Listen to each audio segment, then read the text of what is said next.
ሰላም እንዴት አላችሁ? እንግዲህ ውድ ተመልካቾቻችን ዛሬ ሰፋ ያሉ መረጃዎችን አጋራችኋለሁ። ቤተሰቦች ወዳጆች እንዴት አላችሁ? ላይክ ሰብስክራይብ ማድረጉን ቀጥሉ። ጉንፋን አሞኛል። አም ሶሪ እንግዲህ ይሻለኛል እና የተለያዩ ሀሳቦችን ላጋራችሁ ነው ዛሬ። በተለይም የአሜሪካው ፕሬዚዳንት ዶናልድ ትራምፕ አንድ ሀሳብ አጋርተዋል። ከቻይናው ፕሬዚዳንት ሺ ጂንፒንግ ጋር በተለያዩ ጉዳዮች ላይ ለመነጋገር መስማማታቸውን ግልጽ የሚያደርግ መረጃ አጋርተዋል። እና ይህ ምንድን ነው? ምን ሊሆን ይችላል የሚል ሀሳቦች እየተነሱ ነው። ስለዚህ አሜሪካ በቻይና ተሸነፈች እንደሚል ጥያቄ ያስነሳል። ከዚህ ቀደም እንደምታስታውሱት ተመልካቾች ቻይና አሜሪካን በጣም በእሳት እየተጫወተች ነው የሚል መግለጫ ሰጥተባት ነበረ። እንግዲህ አሜሪካ በእሳት መጫወቷን ማቆም አለባት። ምክንያቱም ማቆም አለባት ያለችው ከዚህ ከታይዋን ጉዳይ ጋር በተገናኘ ታይዋን ላይ ያላትን የፖለቲካ አቋም መቀየር አለባት የሚል ሀሳብ ነበራት እና ከዛ አንጻር በእርግጥም ብዙ ሰጣ ገባዎች ነበሩ። ሰው በእሳት መጫወቱን ማቆም ካልቻለች ችግሮች ሊፈጠሩ ይችላሉ የሚል ሀሳብ ሰጥታ ነበረ ቻይና።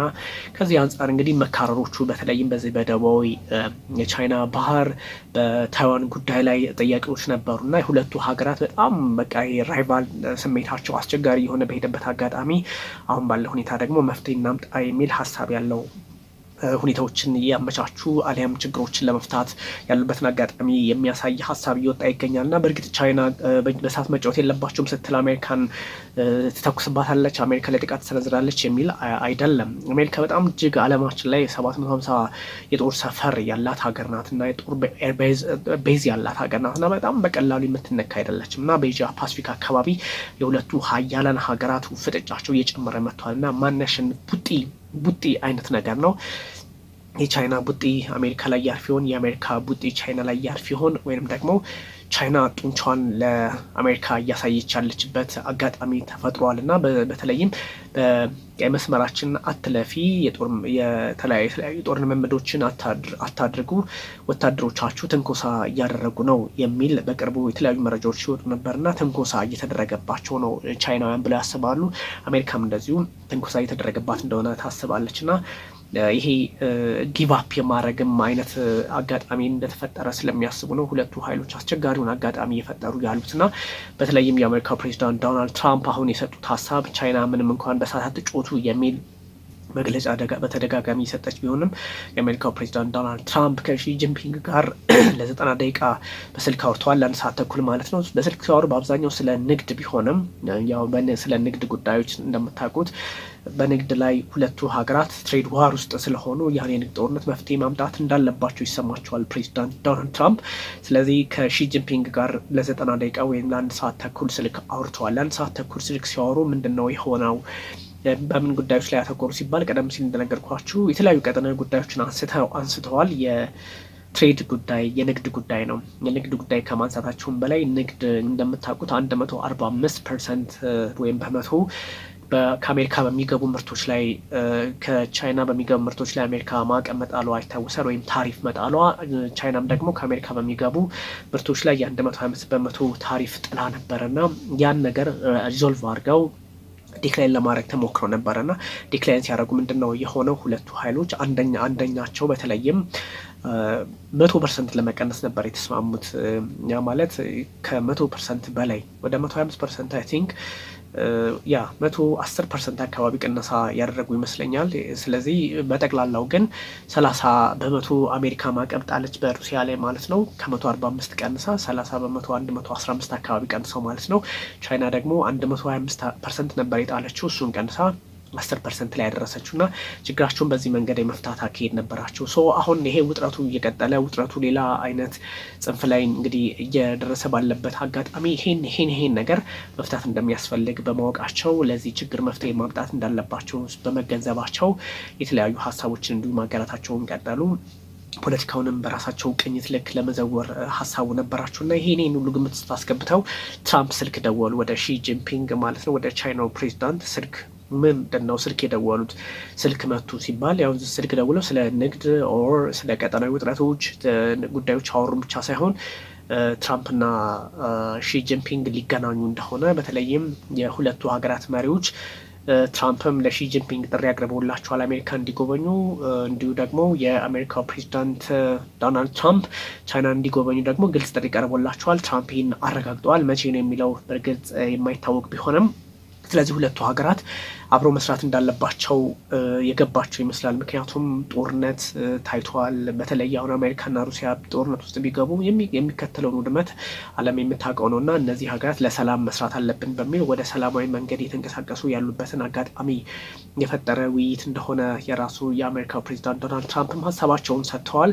ቨሪ ጉድ ዲስከሽን ነበረን፣ ኮንክሉዥኑም መልካም ጥሩ የሚባል ነው የሚል ሀሳብ ሰጥተዋል እና እነዚህ ሀገራት ግንኙነታቸውን በዚህ ልክ እየቃኙት ከሄዱ መልካም አጋጣሚን በዛ አካባቢ ሊፈጥሩ የሚችሉበትን እድል የፈጠረ ነው እና የአሜሪካው ፕሬዚዳንት ዶናልድ ትራምፕ ወደ ቻይና ተጉዘው በተለያዩ ጉዳዮች ላይ እንደሚመክሩ ጉብኝት እንደሚያደርጉ ኢንቪቴሽን ወይም ደግሞ ጥሪ ቀርቦላቸዋል። እሱን ተከትለው እንደሚሄዱ ግብዣ ነው አክቹሊ እንደሚሄዱ ግልጽ አድርገዋል እና እንግዲህ ከቻይና በኩል ደግሞ ያለውን ነገር እስካሁን ማወቅ አልተቻለም እና እነዚህ ውጥረቶች ወዴት ሊወስዱ ይችላሉ የሚለው ሀሳብ እንዲሁ በግልጽ መቀመጥ ስላለበት ነው። ተመልካቾች ግን አሜሪካና ቻይና በቀላሉ የሚተያዩ ሀገራት ባለመሆናቸው ዶናልድ ትራምፕ ስለሄዱ በቀላሉ ይፈታል ማለትም አይደለም። አሜሪካ እንደምታውቁት ነምበር ዋን ሱፐር ፓወር በሁሉም በጦሩም በኢኮኖሚም የዓለምን ፖለቲካ በመዘወርም ስትሮንግ ኢነፍ አሜሪካ ወንደርፉል ኔሽን ነች፣ የታወቀ አሜሪካ ኢዝ ወንደርፉል፣ ምንም ጥያቄ የለውም። ትራምፕን መሯት፣ ባይደንም መሯት፣ ማንም ይምራት አሜሪካ ወንደርፉል ኔሽን፣ ይሄ ማንም የሚክደው ነገር ስላልሆነ እሱን ነገር ለማስቀጠል ግን የአሜሪካ ፖለቲከኞች መስራት ስላለባቸው ከግራም ከቀኝም ያሉ ጉዳዮችን ማየት ስላለባቸው ነው። እና ትራምፕ አንዴ በድርድር አንዴ በታሪፍ ሌላ ጊዜ ደግሞ በወታደር ማስፈራሪያ ሁኔታዎችን ለመቃኘት ፖለቲካውን በግራም በቀኝ መመልከት የሚፈልጉትና ይሄ ሁሉ እንዲሁ በቀላሉ የሚታይ አይደለም እና የዓለማችንን ፖለቲካ ከመቆጣጠር አንጻር የተቃኘ እንደሆነ ያስታውቃል። ባይዞ ዶናልድ ትራምፕ ለአሜሪካ የደረሱ መሪዎች ናቸው ብሎ መውሰድ ይቻላል። ምክንያቱም አሜሪካ የነበረችበት ላለፉት ከሁለተኛው የዓለም ጦርነት በኋላ ከ1945 ጀምሮ አሜሪካ የመጣችበትን ጉልበት ኢነርጂ ዓለምን የመቆጣጠር አካሄድ ታውቁታላችሁ። አሜሪካ በጣም ስትሮንግ ኔሽን እንደቅድም እንዳልኳችሁ ሆና ቀጥላ ነበር እና ያ ትሬንድ የሚቀጥል ነበር የመሰላቸው የአሜሪካ ፖለቲከኞች በተለይም እነ ጆ ባይደን። አሁን ግን እነ ቻይና የመጡበት ትሬንድ አስቸጋሪ ሆኗል። ቻይና ፒፒፒ ፐርቼዚንግ ፓወር ፓሪቲ በሚባለው የኢኮኖሚ መለኪያ እንኳን አሜሪካን በልጣታለች። ቻይና በጦር ሶስተኛ ደረጃ ላይ ናት ብትባልም እንኳን በእነዚህ በዋርሺፕስ በምናምን በመሳሰሉት አሜሪካን ቀድማለች እና በአንዳንድ በተናጠል ጉዳዮች ላይ ስንመለከተው ቻይና እየቀደመች ሄደችበት አጋጣሚ አለና ቻይናና አሜሪካ ስለዚህ ተገዳዳሪ መሆናቸውን በደንብ አንደርስታንድ ያደረጉት ፕሬዚዳንት ዶናልድ ትራምፕ ሪቮሉሽን በሚመስል መንገድ ሁኔታዎችን መቀየር ያስፈልጋል በሚል አኳኋን በጣም አግሬሲቭሊ እየሰሩ ያሉ ፕሬዚዳንት ናቸው እና እሳቸው የመጡበትን በእርግጥም አለማድነቅ አይቻልም።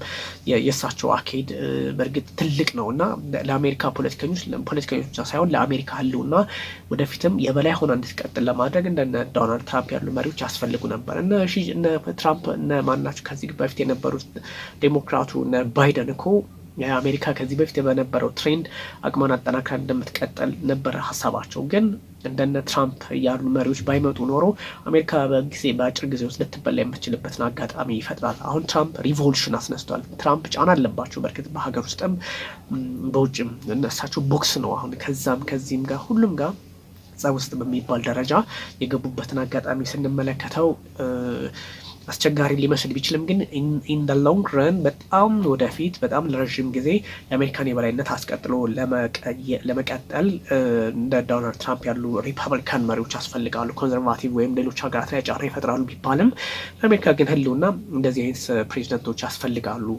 ምንም ጥያቄ የለውም። ምክንያቱም እነዚህ ሀገራት እየተነጋገሩ ያለው ታሪፍ ላይ ብቻ አይደለም። ታሪፍ ሲባል እንግዲህ እንደምታውቁት ታሪፍ ታክስ አንዱ ይጥላል፣ ታሪፍ ይጥላል። እንደዚህ ቴት ፎር ታት የሚባለው ወይም አንዱ የሆነ ነገር ሲል ሌላ የሆነ ነገር አጸፋ የመሰጣጣት አካሄድ ነበረ። ግን አሁን ይሄኛው ትሬንድ ኦልሞስት ኢዝ ቼንጂንግ እየተቀየረ ነው እና የሰዎች ብዙ ጊዜ ስለ ንግድ ብቻ የሚያስቡ ይመስላቸዋል። እነዚህ ሀገራት የወደፊቷን ዓለም የመቆጣጠር ጉዳይ ነው። ለዚህ ማሳያ ምንድን ነው? ሶስት ነገሮች ላንሳላቸው። አንደኛው ማሳያ የነዚህ ሀገራት የቤጂንግ እና የዋሽንግተን የፍጥጫቸው መንስኤ ሶስት ነገሮችን ብቻ ማንሳት በቂ ነው። አንደኛው የወደፊቱን ዓለም ለመቆጣጠር ሲባል ነው። የወደፊቱን ዓለም ለመቆጣጠር ነው ሲባል ደግሞ አሁንም በተመሳይ ሶስት ምክንያቶች ማንሳት እንችላለን። የወደፊቱን ዓለም የምንቆጣጠረው በምንድን ነው? በኤአይ ቴክኖሎጂ ነው። የስ ኦፍ ኮርስ በተለያዩ የኢንተርኔት አክሰሶች በተለያዩ የስለላ ምናምን የስ ኦፍ ኮርስ በሁሉም ነገር ያ ዓለምን መቆጣጠር ይቻላል። ዓለምን በንግድም በምንም እንደ ድሮ በቁመት ጠብቀኝ ጦር መሳሪያ መቆጣጠር ይቻላል። ግን አሁን ያለው የዓለማችን ትሬንድ እንደዛ ነው ወይ ሲባል አይደለም። ሰው ምን ያስፈልጋል? ቅድም ያልኳችሁን ዓለምን ለመቆጣጠር 3 ጉዳዮችን ግምት ውስጥ ማስገባት ያስፈልጋል። አንደኛው እና መሰረታዊ የሚባለው ወይም ደግሞ በግልጽ የአርኢኢስ የሚባሉ አሉ። ሬር እርዝ ኤሌመንትስ የሚባሉ እነዚህ ሬር እርዝ ኤሌመንትስ የሚባሉት በግልጽ የወደፊቱን የዓለማችን ሁኔታ መቃኘት የሚችሉ ናቸው። እነዚህ ምንድን ነው?